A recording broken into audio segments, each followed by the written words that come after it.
Did you know that every time you dial the VA hotline, you are potentially costing yourself thousands of dollars and weeks of wasted time? It's true.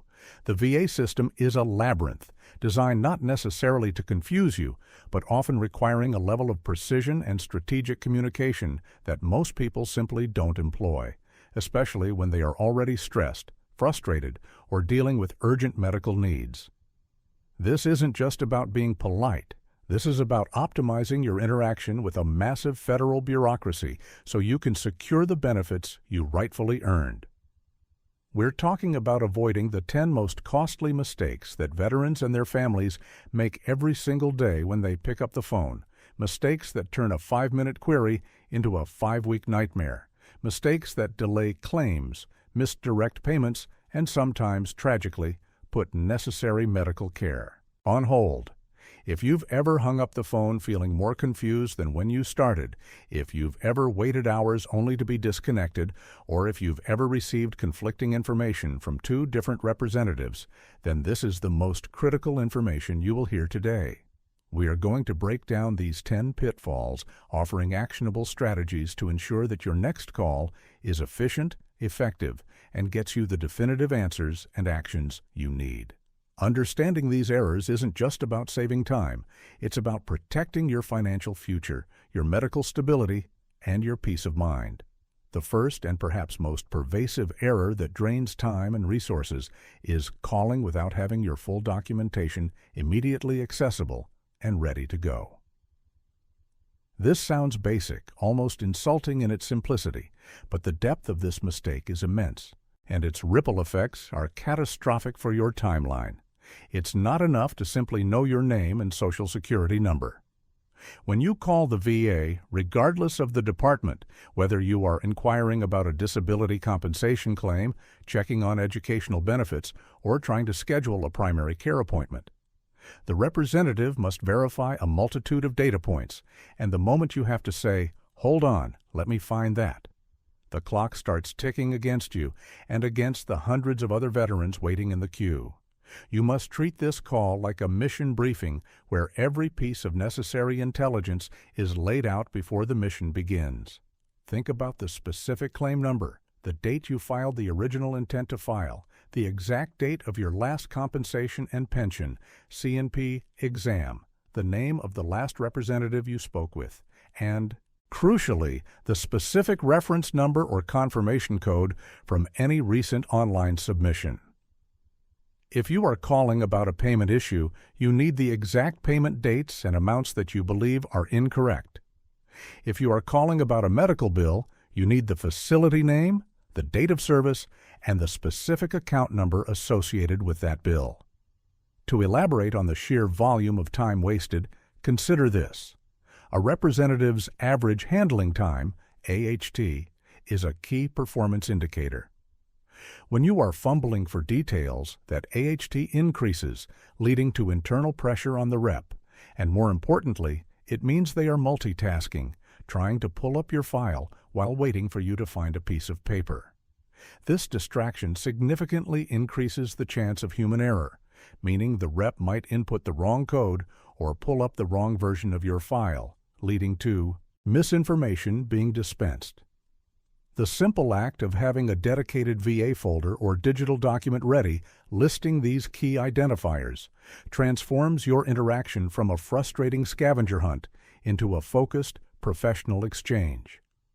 Furthermore, if your call involves a complex issue, such as a higher-level review, HLR, or a supplemental claim, you must know the specific conditions you are claiming and the specific dates of service related to those conditions.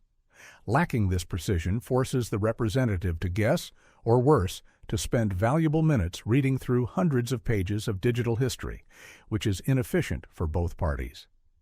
This lack of initial preparation is compounded when the call needs to be transferred. If the first representative hasn't captured all the data necessary to transfer you effectively, the second representative will start from scratch, forcing you to repeat the entire laborious process of verification and claim identification, doubling the wasted time and significantly increasing your frustration levels. Remember, the VA is built on layers of bureaucracy, and the more precise the information you provide up front, the fewer layers you have to navigate unnecessarily. This readiness is your shield against administrative delay. Moving swiftly into the second major mistake, which is closely linked to the first, we encounter the error of calling without a singular, crystal clear, and articulated objective. Many veterans call the hotline with a generalized sense of anxiety or frustration, saying things like, "I need to know what's going on with my claim," or "I just want to talk to someone about my benefits." This is the equivalent of walking into a massive warehouse and asking, "Where's the stuff?" The VA system is designed to triage calls, meaning the representative's first priority is to categorize your request so they can route you to the correct internal specialist or provide the appropriate script-based answer. When your objective is vague, the representative, often a Tier 1 agent with limited access, has to spend valuable time drilling down, asking multiple clarifying questions until they can pin down the exact nature of your inquiry. This process is time-consuming and often involves the rep making assumptions about your needs, assumptions that can lead to misdirection. Instead of saying, "What's the status of my claim?" your objective should be specific. "I am calling to verify that the VA received the documentation I uploaded via the eBenefits portal on October 15th regarding my dependents' education benefits." Or, "I need to know the specific reason my last compensation payment was reduced by $150. Notice the difference in specificity. The precise objective allows the representative to bypass generalized database searches and go straight to the relevant record or policy manual. If you have multiple issues, for example, a question about your healthcare copay and a question about a pending appeal, you must prioritize them and ideally handle them in separate, focused calls, or at least dedicate a specific segment of the call to each, ensuring the first objective is fully resolved before moving to the next. Lumping complex, unrelated issues together creates confusion for the representative and increases the likelihood that one or both issues will be only partially addressed or completely overlooked. Furthermore, having a clear objective allows you to immediately assess the competency of the representative. If you ask a precise question and receive a vague, generalized, or tangential answer, you know immediately that you need to politely request escalation or a transfer to a specialist who can handle that specific, targeted inquiry. Lack of objective clarity is a silent killer of efficiency, turning a potential 2-minute information exchange into a 20-minute, frustrating loop of clarification and miscommunication. Remember, the VA is not a counseling service. It is a processing machine. You must feed it precise instructions to get the desired output. Vague language is the enemy of timely benefits. The time spent formulating this precise question before dialing is the most valuable preparation time you can invest, saving you exponentially more time on the phone. This clarity is not just helpful, it is absolutely foundational to navigating the bureaucracy effectively. The third mistake, a procedural failure that costs veterans dearly during appeals and review processes, is failing to meticulously document every single interaction. You must approach every VA hotline call as if you are gathering evidence for a future legal proceeding, because in essence, you are. When you hang up the phone, you should have a dedicated log entry that captures specific, non-negotiable data points. This is not optional. This is critical to protecting your claim. The minimum requirements for this log entry are the exact date and time, including the time zone, as VA systems operate on Eastern Time, the specific phone number you dialed, the estimated duration of the call, the full name of the representative you spoke with, and if they refuse to give their full name, which sometimes happens, insist on their unique employee ID number or badge number. And most critically, a reference number or confirmation code for the call if one was provided. The consequences of skipping this documentation are enormous. Imagine you are told by a representative on June 1st that a specific form, say VA Form 21526EZ, was successfully received and forwarded to the rating team, and based on this assurance, you stop checking its status. Then, 3 months later, your claim is denied because the VA claims they never received that critical piece of evidence. Without a documented record, the date, the time, and the name, ID of the person who confirmed receipt, you have no recourse, no leverage, and no proof of administrative error. Your appeal will be significantly weaker because your word is pitted against the VA's official, albeit sometimes flawed, system records. Furthermore, if you are calling about an ongoing issue and a representative promises a specific action, for example, I will personally email your case file to the supervisor in the Houston Regional Office within 48 hours. You must write down that promise verbatim. This documentation allows you to follow up precisely. When you call back and say, I am following up on the promise made by Representative Johnson, ID 745, on Tuesday, October 20th at 10:15 a.m. Eastern Time to forward my file. You bypass the initial layers of generalized inquiry and demonstrate that you are a serious, organized claimant who holds the agency accountable. This level of detail is necessary because VA personnel frequently change, and the internal systems are vast and sometimes disconnected.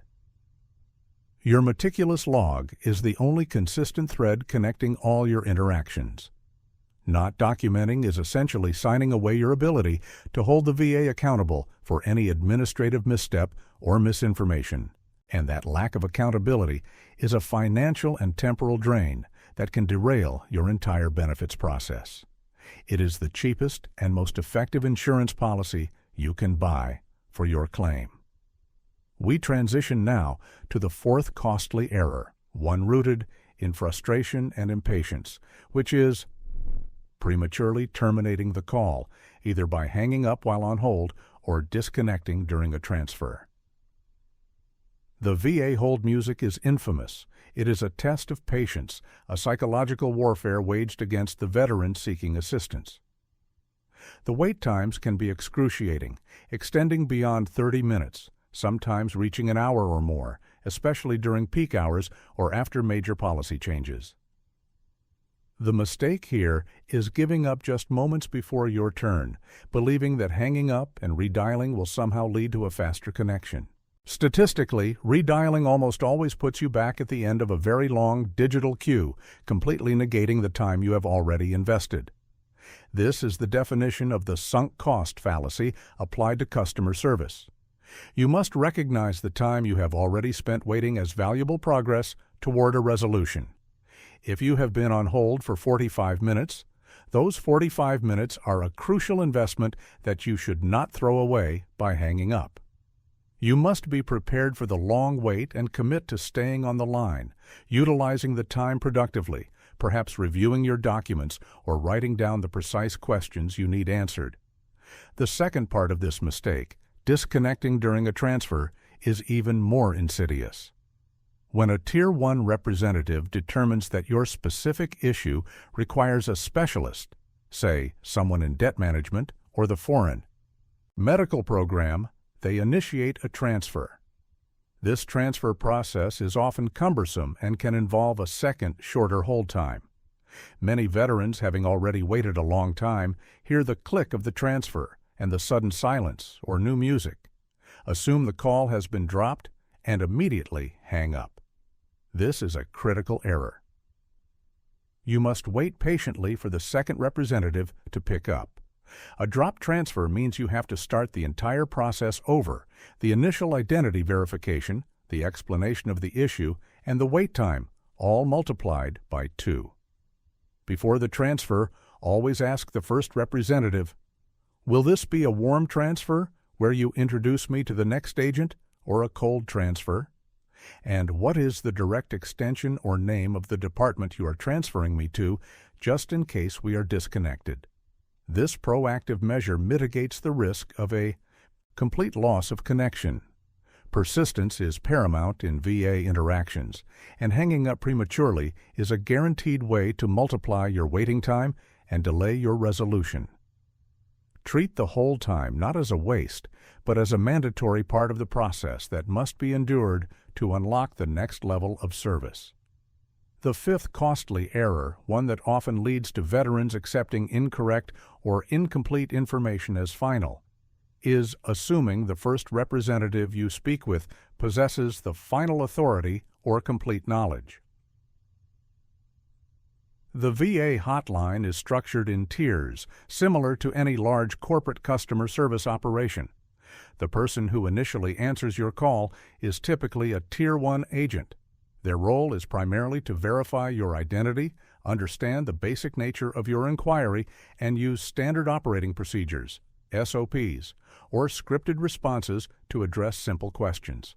They have limited access to the deeper proprietary systems where complex claim decisions are logged, and they are generally not the claims processors, raters, or medical specialists.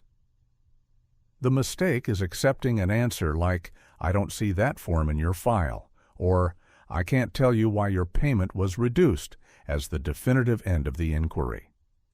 When you receive an unsatisfactory or vague answer, or an answer that contradicts information you already have, you must politely but firmly request escalation. You have the right to speak to a supervisor, a team lead, or a Tier 2 specialist who has higher-level access to the system and greater knowledge of policy nuances. The phrasing here is crucial for high retention and effectiveness. Do not demand. Request. Say, "I understand that your system shows X, but I have documentation indicating Y. Could I please speak with a supervisor or a Tier 2 agent who might have access to a more comprehensive system view?" This demonstrates that you respect their position while asserting the need for higher expertise. Accepting the initial, often limited information from a Tier 1 agent can lead you down the wrong path entirely. For example, a Tier 1 agent might tell you a claim is pending, when a Tier 2 agent could tell you it's actually been flagged for an administrative review that requires a specific action on your part. By not escalating, you miss the critical detail that could move your claim forward. The cost of this mistake is measured in months of unnecessary waiting, believing a process is moving when it is, in fact, stalled due to a lack of precise system visibility by the initial representative. Recognizing the limitations of the person on the other end of the line is a key strategic advantage. It empowers you to seek the authoritative answer rather than settling for the generalized response. Always remember that the first person you talk to is the gatekeeper, not the decision maker. This leads directly into the sixth major mistake, an emotional trap that instantly undermines your effectiveness. Allowing frustration to escalate into aggressive, hostile, or overly emotional language. It is entirely understandable that dealing with the VA bureaucracy, especially when your health or financial stability is on the line, generates immense stress and anger. However, expressing that anger aggressively toward the representative on the phone is a costly, self-sabotaging error. The representative you are speaking to is almost certainly not the person who caused the delay, lost the IJIS form, or made the policy decision you are upset about. They are simply the conduit. When you become overly heated, curse, or use abusive language, several negative outcomes are guaranteed. First, you immediately shut down the representative's willingness to go the extra mile for you. Customer service agents, including those at the VA, are trained to depersonalize conflict, but they are human, and a hostile interaction reduces their motivation to search for creative solutions or spend extra time navigating the system on your behalf. Second, and far more damaging, representatives are authorized to terminate calls where they feel threatened or subjected to offensive behavior. If the representative hangs up, you are back at square one, having wasted the entire wait time and the interaction itself, and potentially having a negative note placed in your interaction record. Third, and most subtle, overly emotional language often obscures the objective of your call. When you vent your frustration, The core question or problem gets lost in the noise, making it harder for the representative to triage and solve the actual issue. To counteract this, you must adopt a tone of professional assertiveness. Be firm about the facts, persistent in seeking resolution, but always respectful of the individual's role. If you feel your temper rising, take a deep breath, pause, and preface your next statement with a neutral phrase like, "I appreciate your patience, but I need to understand the precise reason for this delay." Using indirect language for sensitive matters and maintaining a respectful, even if firm, demeanor ensures that the representative remains an ally, focused on solving your problem rather than an adversary focused on ending the interaction. Getting heated is a mistake that costs you time, respect, and ultimately your progress toward securing your benefits. Maintain your composure. It is your most powerful asset in dealing with bureaucracy. The seventh mistake is one of linguistic confusion. Misunderstanding or misusing specific VA terminology and jargon. The VA, like any specialized organization, operates using a complex lexicon of acronyms and specific terms that have precise legal and procedural definitions. When veterans use these terms incorrectly or interchange them casually, they inadvertently misdirect the representative and the subsequent actions taken on their file. For example, a veteran might call asking about their appeal when what they actually filed was a supplemental claim. These are fundamentally different legal and procedural paths within the VA system, governed by different rules and processed by different teams. If you tell the representative you are calling about an appeal, they will route you to the Board of Veterans Appeals, BVA team, when your issue actually rests with the Veterans Benefits Administration, VBA, Regional Office handling supplemental claims. This misdirection wastes days or weeks as your file bounces internally. Other critical terms frequently misused include intent to file, ITF, notice of disagreement, NOD, higher level review, HLR, fully developed claim, FDC, and compensation and pension, C&P exams. You must take the time to learn the specific, correct terminology relevant to your current stage in the benefits process. Before calling, confirm whether you are inquiring about a pending claim, a reopened claim, or a request for reconsideration. Chafti. If you are calling about a medical issue, ensure you know the difference between a VA community care provider and a VA direct care provider, as the billing and scheduling processes are entirely separate. Using the wrong jargon forces the representative to guess your meaning, leading to incorrect system inputs or transfers to the wrong department, effectively starting the costly cycle of administrative delay all over again. Precision in language is not just pedantic. It is the currency of efficient bureaucracy.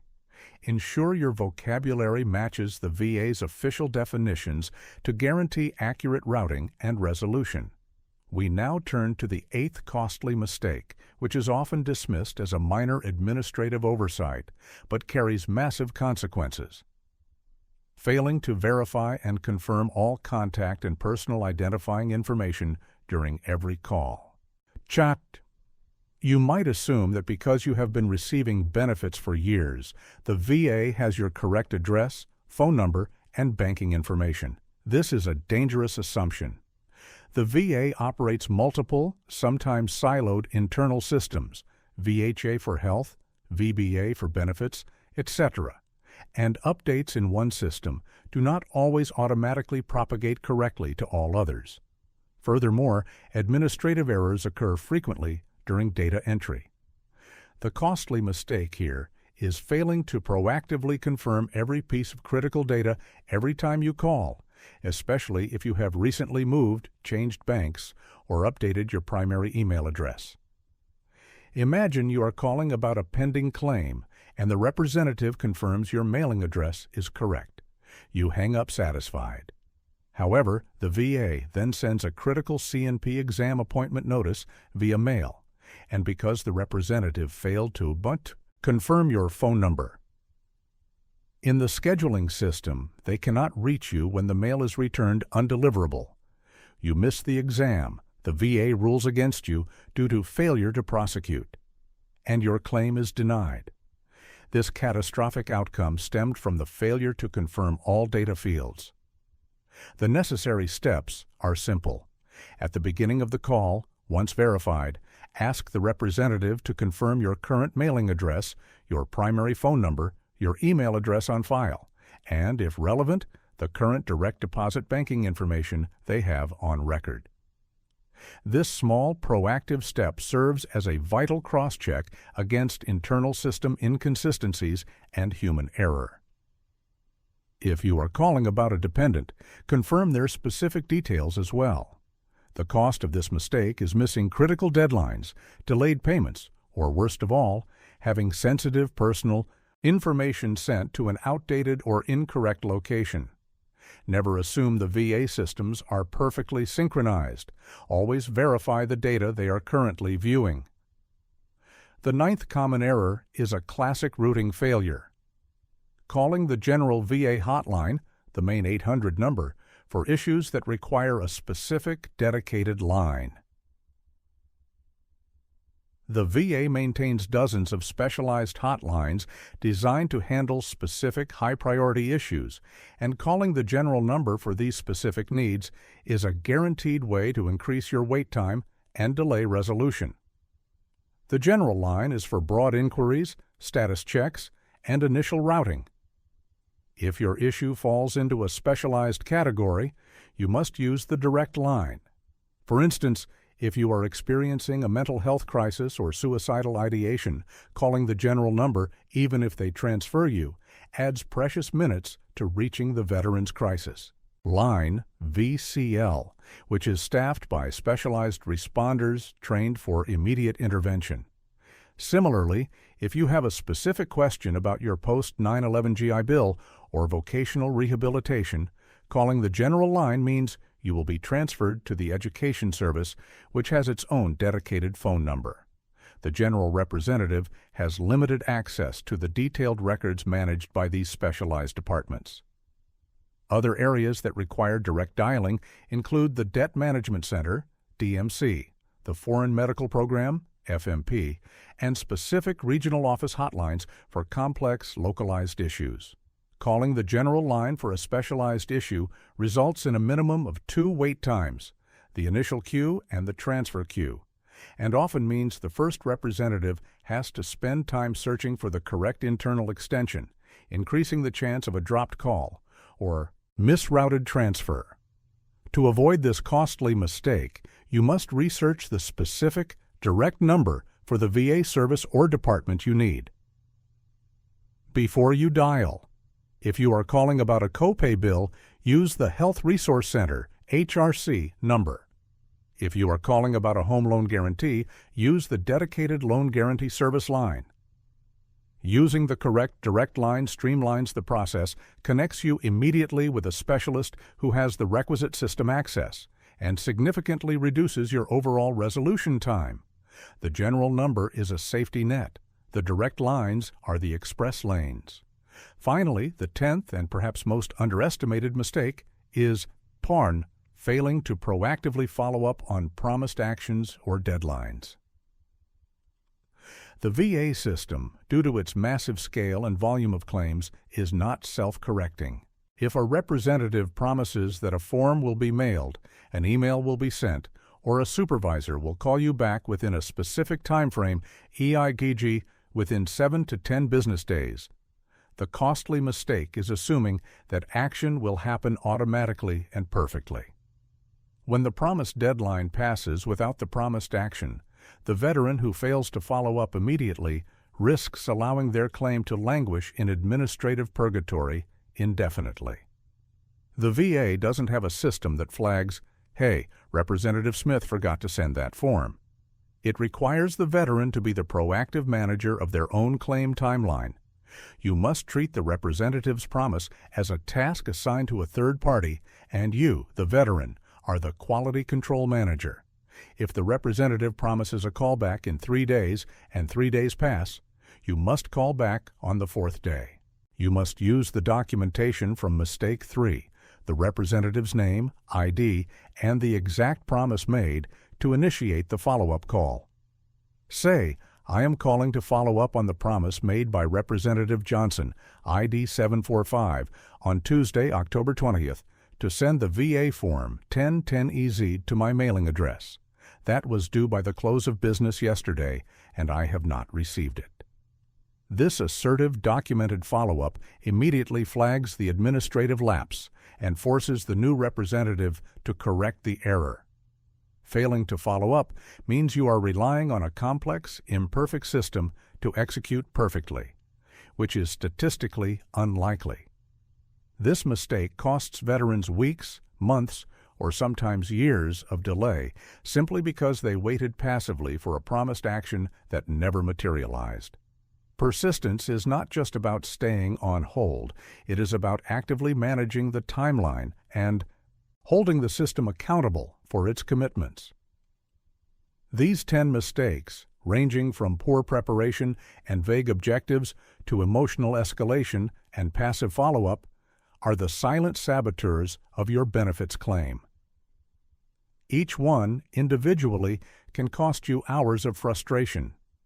Cumulatively, they can delay your access to vital health care, compensation, and educational resources for extended periods. To secure your earned benefits efficiently, you must adopt a professional, organized, and persistent mindset when interacting with the VA hotline. Remember the foundational principles. Always prepare meticulously, ensure your objectives are surgical in their precision, document every single detail of every interaction, commit to enduring the wait times, recognize the tiered structure of authority, maintain professional composure, speak the VA's language accurately, verify all personal data. Constantly use the direct specialized hotlines whenever possible, and finally, be an active, assertive manager of your claim timeline by following up on every single promised action. Your benefits are not a favor. They are a right earned through service and sacrifice. By avoiding these 10 costly errors, you transform yourself from a frustrated claimant into an effective advocate capable of navigating the VA labyrinth and securing the future you deserve, ensuring that the next time you pick up the phone, the interaction is productive, efficient, and leads directly to the resolution you seek. This strategic communication is the key to unlocking timely access to your earned entitlements.